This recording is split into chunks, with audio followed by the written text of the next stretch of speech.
describe the confidence that you guys have now? I mean, it's the start of the year, and last year you guys didn't do what you wanted to do. Oklahoma game, obviously. What's the level of confidence now? It's tremendous, and it all started in the spring. We started to build our offense together and build confidence in each other, and building our offense and everything. And now it's just being able to take it from practice and to put it into a game. And after Oklahoma, we decided it's time to go to work, and that's what we did. And we just built from there, and we're getting pretty good.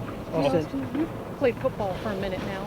You ever seen a quarterback have a quarter like JT did in that sport? Ever? I've never played with anybody that obviously did something like that, and that's incredible. I mean, he's a great quarterback, and forever be known as one of the greatest quarterbacks ever. One of the greatest quarterbacks ever? Ever. Austin, Coach Meyer talked today about how he's keeping an eye out for any kind of letdown, whether it be meetings, practice. Has he addressed a letdown or avoiding a letdown with you guys at all in meetings or practice or anything like that? No, one thing he always says is, especially last season, he put the blame on himself, and it was, what he was going to do is make sure that it was a clear and precise, vision, and that everybody was going to know what they had to do. And if they decided not to, they were going to have to absolutely just push away what they were going to do. And it's pretty nice. It's pretty clear that he's really precise in everything that we're doing. What does he do to make it clear and precise? And what's his clear and precise message to you guys? It just depends on whatever going on over. You know what I'm saying? Like we really have to have a clear vision, especially going this week to fix special teams. And it's really clear, and everybody's going to know exactly what their job is and how to get it done. Austin, was that your best game you've played? I'm thinking of the best you've played here. I believe so. Probably the most yards I think I ever had. So yeah.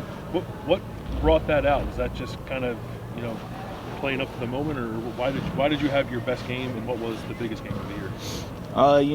It's kind of like something Coach Meyer always says is competitive excellence. When your number's called, we make that play, and if it's me or Ben, we both rotated X, and if it was either him at that position or me,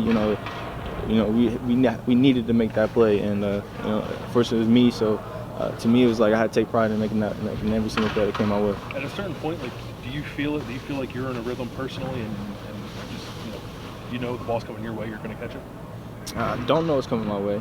Sometimes you the first reads you do, but it's the offense. It's like you can just feel it going, you feel it clicking. Like I think JT was 13 for 13 on his last, his last 16 for 16. Yeah, I mean perfect. So it's like, there's a couple plays that you're the first read, and it's like make that play, let's get out of bounds, let's keep going.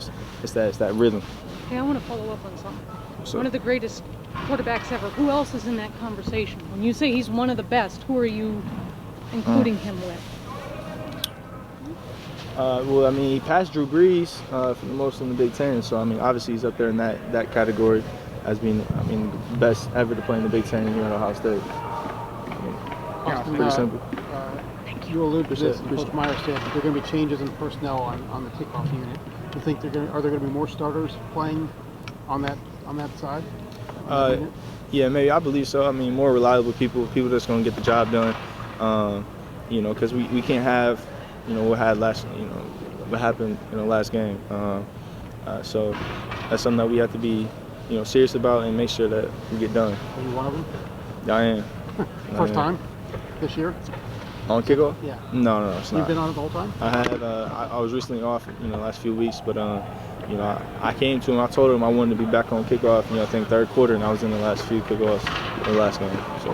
Hey, Austin, so you've been talking about, or you talked about how accurate JT Barrett has been, 16 for 16. He also in the last two games, he's completed averaged over 80% completion rate against Nebraska and against Penn State. Kind of what does it take to have that kind of consistency in pass completion, like that relationship? Do you see something different with him and your receivers? I mean, he's been on a roll since week 3. Right, and it's not even just JT, and it's not even just the receivers. I mean, it's the whole offense, starting with the offensive line, the running backs, the understanding the protection, and him throwing the ball on time. If you go from Oklahoma to probably the last really good team he played, I mean, he looked, it was a struggle to throw the ball, But you look at Penn State, he was making those throws. It was so precise because we fixed a lot of things, and he had that rhythm, he had that groove, and the offense is really looking really good. Yeah, you were talking, or to keep that consistency against Iowa, who has a very good defense in terms of pass efficiency. What is going to take for you guys as an offensive unit to keep up that kind of consistency in the passing game? It's really just keeping the same thing, the same drive. Making sure that we limit drops, limit turnovers. Just execute. And it all starts with running the ball. We run the ball, we block the bubble. Winning the crossing routes. We get separation, we open. It all opens the offense, and it all starts with little things. Austin, it seemed that at the beginning of the year with 6 starting wide receivers that everyone was still trying to figure out what their role was on the receiving corps. But it seems that you all have sort of figured that out now. What has been the key to figuring out, how each wideout fits into the offense best? We all basically knew our positions. We go with the X, H, and the Z. We always say our Z's are our deep threat kind of guys, and our X are our isolation type of guys. And as we form and we see, as the season went on, we found out, the guys who are going to make certain type of plays, who's going to produce at a certain way. And we could see, as JD and Terry are getting most of the deep balls and they're completing them, and as Ben is in the red zone. And it's a great fluid offense, as like Paris with the drag routes and whatnot. So it goes in tail. So you've talked about the kickoff coverage. You guys need to be more reliable in that group. From being on the sideline last week and seeing what happened there, what were the things that went wrong? What are the things that just need to be better this week? We just have to do our assignment, do our job. That's simple. Every man has a job, and they have to be able to execute it. And we'll get back to them and be able to reform, and we'll be just fine. Thanks, Austin.